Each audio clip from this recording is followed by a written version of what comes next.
अब तुम्हारे भी घर में खुशियों की किलकारी गूंजेगी।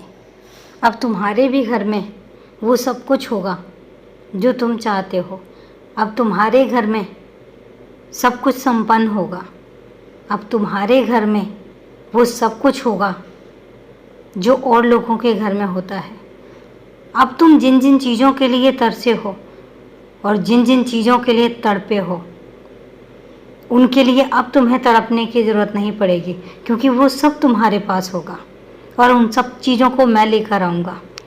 मैंने तुमसे कहा है कि जब मैं तुमसे वादा कर चुका हूँ तो तुम हिम्मत मत हारना। तो क्या हुआ जो तुमने इतने दिन तक सब्र किया है?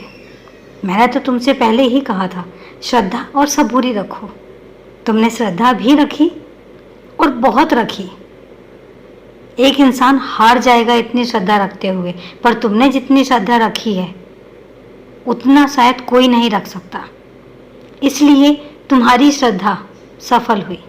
मैंने तुमसे कहा तुम सबूरी रखो, और तुमने सबूरी इतनी रखी कि बिना किसी सवाल के बस सबूरी रखते चले गए। तो अब तुम्हारी सबूरी मैं नहीं कहूँगा कि तुम्हें अब और भी सबूरी रखने की ज़रूरत है। नहीं, अब तुम्हारे वो दिन भी समाप्त हुए जब तुम्हें सबूरी रखने की ज़रूरत थी। अब नहीं रखनी पड़ेगी। तो ना तो तुम्हें अब श्रद्धा की ज़रूरत है और ना ही तुम्हें सबूरी की ज़रूरत है, क्योंकि तुम परिपूर्ण हो।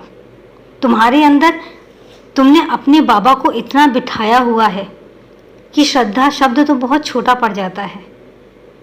मुझे पता है कि तुम उठते बैठते जागते सोते हर कदम पर मुझे अपने साथ रखते हो, और इसीलिए मैं खुश हूँ तुमसे, बहुत खुश हूँ।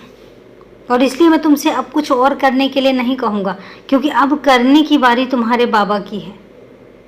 तुम्हारा बाबा हमेशा करता चला आया है, लेकिन अब सिर्फ़ और सिर्फ मैं करूँगा। अब सिर्फ़ और सिर्फ जो भी तुम्हें देना होगा वो मैं दूँगा। तुम बस यकीन मानो। हाँ, इतना ज़रूर कहूँगा कि अपनी मेहनत में कभी कमी मत आने देना। तुम जितनी मेहनत कर रहे हो उतनी करते चले जाओ। हो सके तो उससे ज़्यादा भी करना, क्योंकि मेहनत का फल हमेशा मीठा होता है। और इसीलिए कभी मेहनत से डरना मत और ना कभी पीछे हटना। घर परिवार की जो भी जिम्मेदारियां हैं उनको बखूबी निभाओ, शिद्दत से निभाओ, क्योंकि यही तो है जो तुम्हें ज़िंदगी में बहुत तरक्की देती है। इसलिए खुश रहो, हमेशा खुश रहो, क्योंकि तुम्हारा बाबा हमेशा तुम्हारे साथ है। सदा खुश रहो मेरे बच्चे।